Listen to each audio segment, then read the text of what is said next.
Шимханахи, Ламракайни Шимханахи, Ülke Kabradifkanахи, Перестройка Хайлача, Атлас Дикай Хунханахи, Умрит Кая Хунханахи, Учик Хунханахи, перестройка Хаила, перестройка Хаила.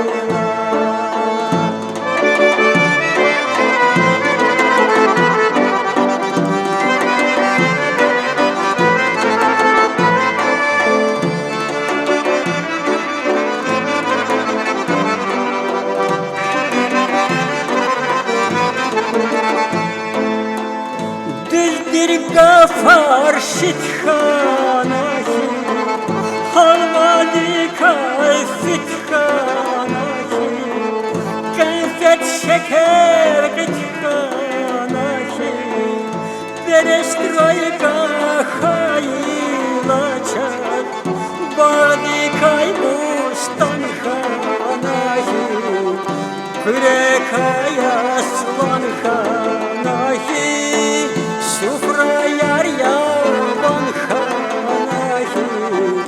Перестройка Хаила, перестройка Хаила.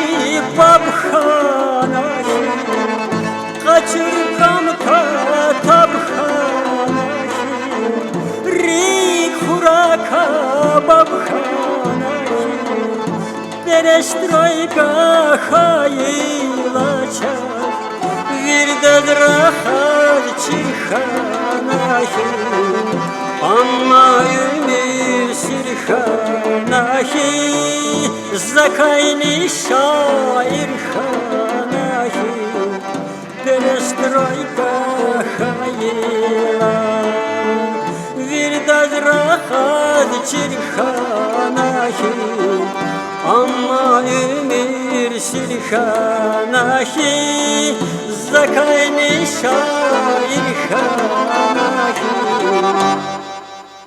Перестройка Хаила.